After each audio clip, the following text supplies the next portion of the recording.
Hey, I'm Stefan Kestic from GrappleArts.com, my friend Jeff Mazzaros, and I want to show you something that I've been thinking about, and that is a basic framework for the De La Riva guard. So the De La Riva guard is really hot right now, tons of competitors are using it, and it's because it's a great way to control a standing opponent who's like essentially trying to run past your legs. It's a good way to control the distance, it's a good way to slow somebody down. But the trouble is, there are so many techniques, there are so many variations, there are so many strategies that you can do from it that people get really confused. And so what you need is a framework for understanding where the techniques you're learning fit in and sort of what you should be going for. And here's what's helped me. It's realizing that there are really only about 4 or 5, so we'll call it 4.5 basic grip positions for the De La Riva, and that all your techniques are either transitioning between those grips or applied from those grips themselves. Let me show you what I mean. So if Jeff stands up here, the thing that's not going to change is I'm going to be sitting on Jeff's foot. If I'm super flexible, I can do other variations, but basically if I'm not super flexible, my butt should be going right on top of the foot of his leading leg. The foot that's behind his body comes through his leg. Now this can go shallow, it can go deep. That's a technical variation that we're not going to concern ourselves with, because what I want to talk about really is the grip.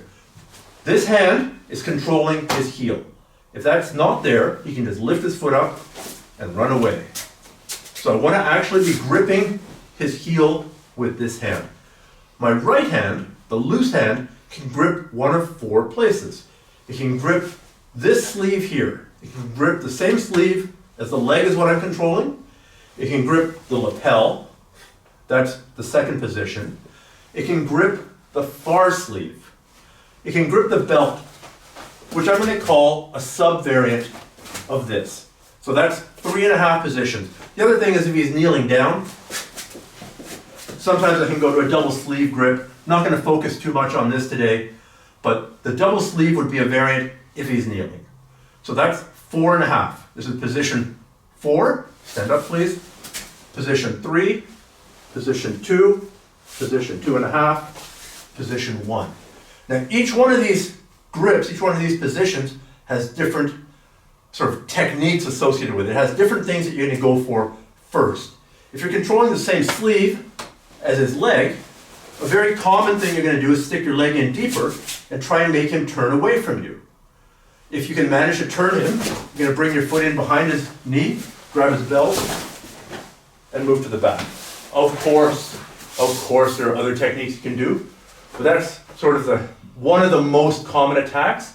And basically, if you can make him turn, you can work your way to his back. So stand up again, please, Jeff. So if I have the near sleeve, and people who specialize in the near sleeve grip often try working to his back. They try and make him turn away. Come back. If I'm a lapel grab specialist, trying to keep his posture broken, then you have a couple different attacks. Typically, you're going to be trying to lift him up here, using your lapel, using the De La Riva hook, and using this foot here. That'll be one of your primary attacks.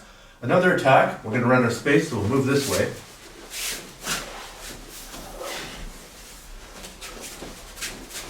Another attack off the lapel will be more of a berimbolo style, where you're here, you knock him to his butt, and you spin underneath and start working to his back. Go back, please.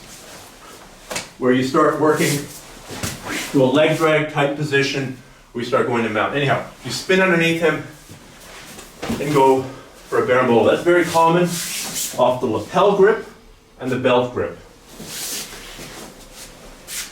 If I'm a De La Riva specialist who likes working with his far sleeve, it's a different set of techniques. I can't work my way to his back. If I start working my way to his back, by containing this sleeve, I'm actually stopping him from turning. So typically, I'm going to do things like kick out this leg and pull here. That is a hard fall for people, so be careful when you practice it. Or you're going to be doing what Brandon Mullins in the app and the DVD set we did together is called the ball and chain sweep, where I kick him away, sit up, and start feeding this sleeve between his legs. From here, I'm going to grab the lapel and make him fall here. Again, that can be a hard fall, so if you do it gently, because you don't want to pile drive the guy's shoulder onto the ground. If he's kneeling and I've got both of his sleeves.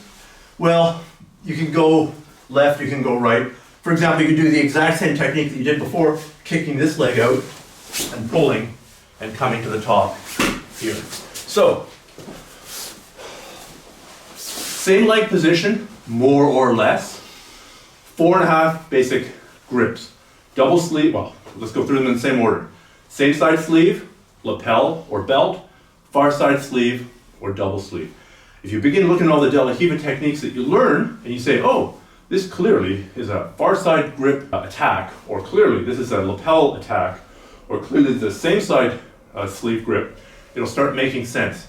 And then the game becomes getting a coherent set of techniques from a position and adding other techniques to it and other follow-ups from it, and also learning ways, low-risk ways, to transition between those positions.